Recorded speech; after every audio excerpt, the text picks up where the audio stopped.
There's too much light. My blessed mess forsaken! These fairy tales are monstrous gleams so dull and dry. A lifeless dream. I'll brew 'em bleak. I'll craft 'em dark to make 'em grim. That's my hallmark. My guts fill up with pretty tales. Their prissy cuteness never fails to make me puke, to lose my wits, to rot my teeth and give me fits. Now the rancid, stale and foul despise the happy ending. Gross and nasty make me howl, though they may be offending. I'm here to build true tales of light, of fear and woe, bring back the light. I hate dumb luck, adore uptuck. My humble goal is to run the dark.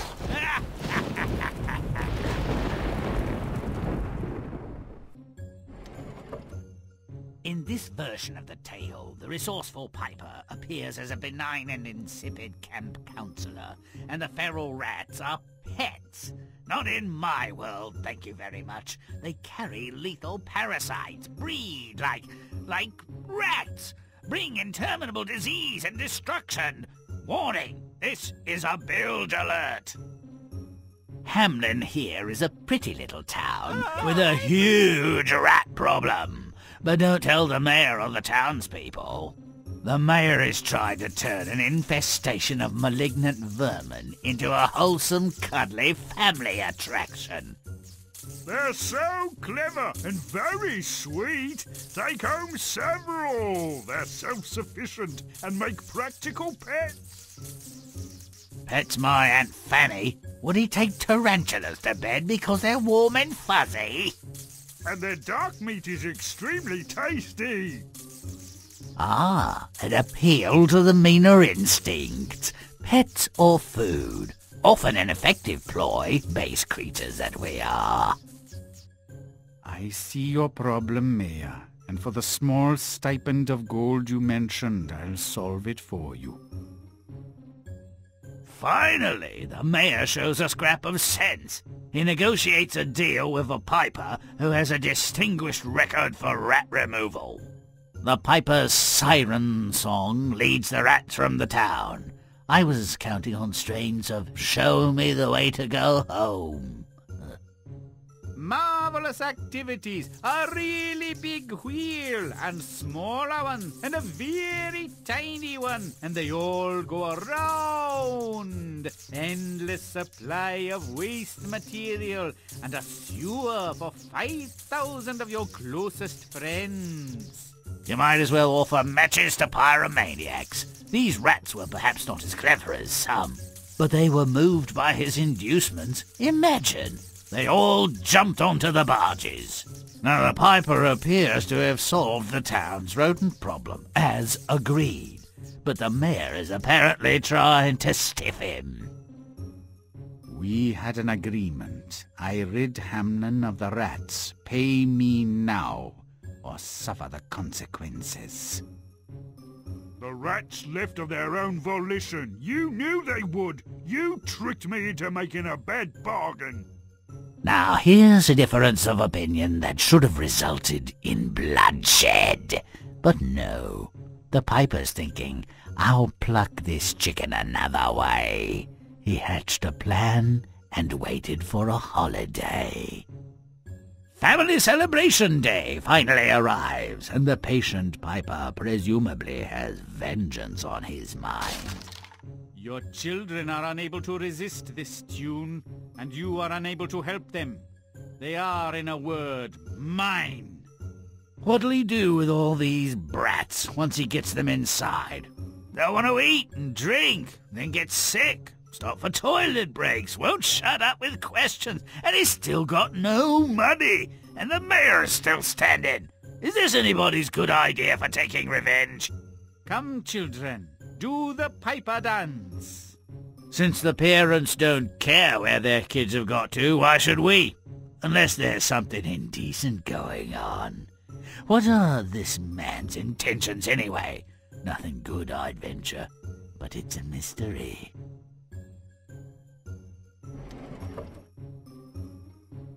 So the creatures responsible for more human misery than anything else nature could concoct are pets? And the children fatuous dupes, and the piper, a nice but ill-used guy with a lonely heart. Ah! If you'd like an emetic to relieve your nausea, play on!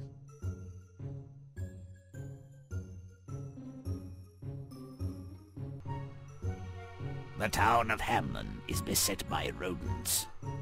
To Hamlin residents, the plague of rats just meant there were too many. These people don't know the meaning of plague. Wait till they start vomiting and peeing black, then talk to me about plague. Let's make it dark. Make it stinky.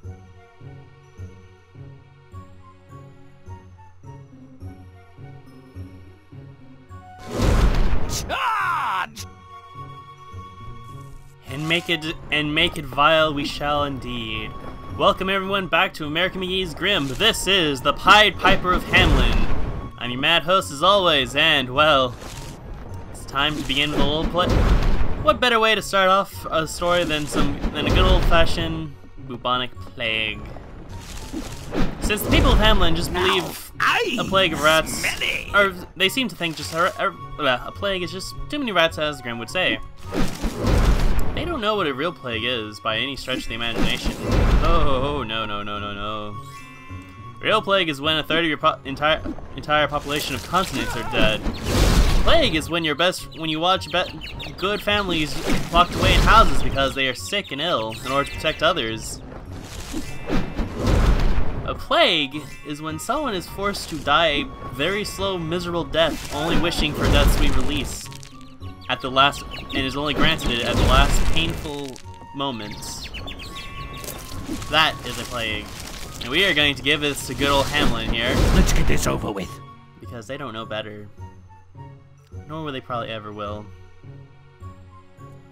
And there are a lot of cleaners in here, so I'm trying to raise my darkness to offset what the cleaners will probably do, because knowing them, they will absolutely ruin my progress if I'm not careful. And I want this lovely countryside to be as plague-ridden as possible before we enter the wonderful town of Hamlin, or at least bring our delectable and friendly rats in there. Also, was I going under there slightly? I think I was, briefly, but, well, doesn't matter now. Just weird, either way. And now the rats shall come out.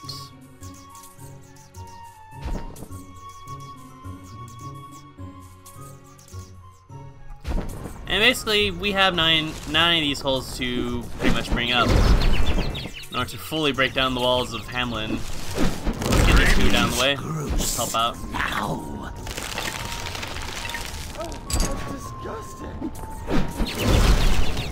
And now the trees are looking quite decrepit too, as well, there are more rats inside. This is how you truly begin a plague. You want to make sure nothing escapes. This is how it's done.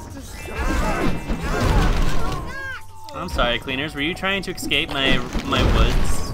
I'm afraid I can't let you do that. So have some plague while you're at it. It's free for everyone. Get it now, you'll get some free pestles and boils as well. I hear that's actually really good for the skin and complexion. Warning, you don't actually infect yourself with plague because it's actually not good. Also, even more rats coming from the variable woodwork, if ever there was.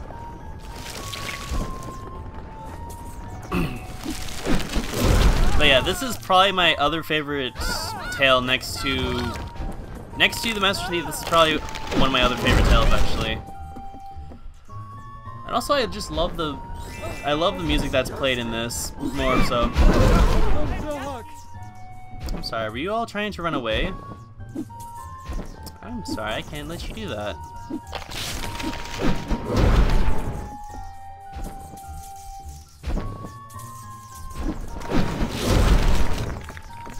Look at this wondrous town. It's starting to look. This countryside is starting to look great. Now just fix it up, doll it up all nice like. Now who's nasty? that last cleaner so she can... Indeed, sir. Nibble nor scurry and bite. We'll show them what screeches at night. Make it rotten. Chomp and stomp. And now, without further ado, now that our plague has finally begun, let's break the door down and let our rats begin. And everyone, Stomp I it give good. you beginning of the infestation of Hamlin. Stop it! You'd better squeak and squeal. You'd better scratch and bite. Grimm likes it like that.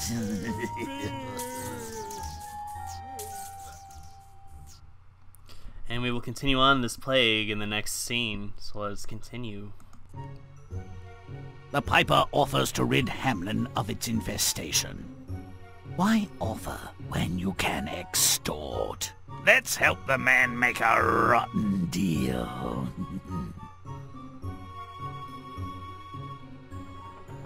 Make it nasty. Grimm does dirt. So now the rats exist within Hamlin. The infestation is quite rather horrendous, as rats infest every little household of this quaint little town, and no one knows how to get rid of them. That is until a piper arrives.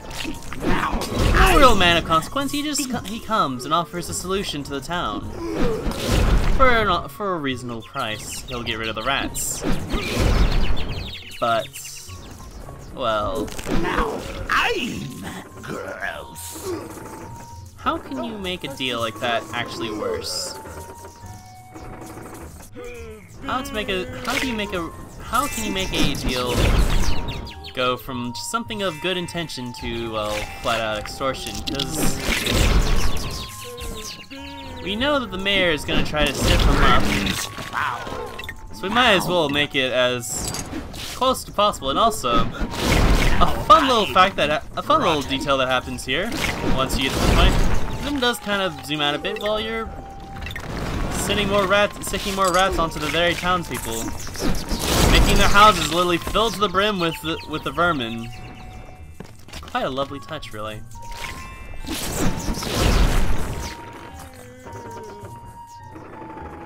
Stomp it! And we will in time, Grimm. Patience is a good virtue to have, my friend. All in the needs of getting rid of the rats. Very good. Also, I love the piper's dark half as well.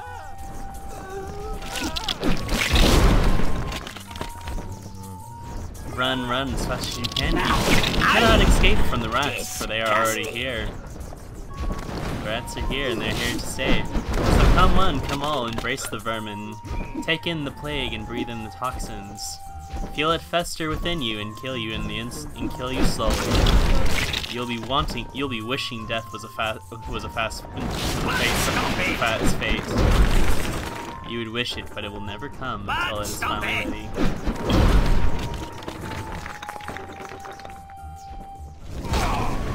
A little cheesy, but smashing good fun nonetheless.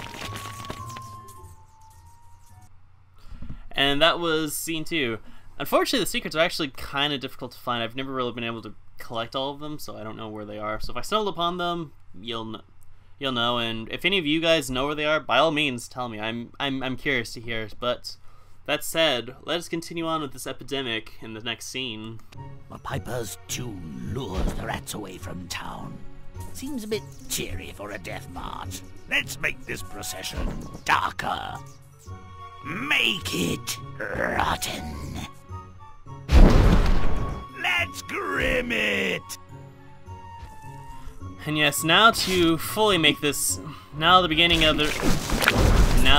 piper has come to town. The deal has been made, and he begins to lure the rats away. Ever in his own way, he lures them away. A simple tune, the siren to these rats, as they have no choice but to follow. Of their own volition, who knows, but either way, they fall and follow. They have no choice. They have no say in the matter. Because what could they do? They are mere rats. They know not. Don't delay, but stomp away! I also a fun little detail about his pipe. There are teeth in it. It's a nice little. There's a nice little touch to the darker half of his pipe, of his old actual horn. Also, those men are kind of annoying. So let's try to raise the darkness up so we can get rid of them before they make a mess out of everything I'm working on. I mean, it's real hard. I mean, it's not easy trying to create a plague epidemic with rats. It's not. You have to work for it, really. You have to make sure that not a single person is healthy or safe, and that is actually a secret I see over there. I'd like to get it. What do I spy with my piggy eye? That was a secret, Grimm. That is what your little pig eye saw. Let's get rid of these last two cleaners so no one can clean in this side of town. That is forbidden! Yeah. Whoa! Who doesn't love a giant rat? You know, I was born in the year of the rat. The rats are loaded onto ships? That's no way to treat them. Let's drown those buggers. Make it disgusting. And right there, Grimm is pretty much giving the exact hint of what's happened in some versions of the Pied Piper of Hamlin, which basically means some of the rats were not really lured to a boat more than they were lured into their death. Or the Piper pretty much lured them to a river, whereas the vermin themselves having no real will of their own, or even thought of their own premature demise or mortality. Oh, there's a secret over here. Okay. What do I aspire? Either way, basically they flung themselves into the river following the siren tune, and, well, I'm sure you guessed what exactly happened. They drowned. They died. The rats were gone without a single trace. Rompin', stompin', butt kicking good. So yeah, let's get rid of these. Let's get rid of these rats then. These rats don't get to flee the sinking ship. I hope they clog up the sewers.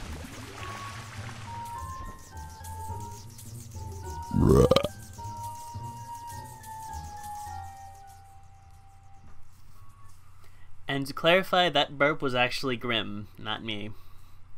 But with that, with the plague removed, we will continue on next time. So, until then everyone, take care. Bye!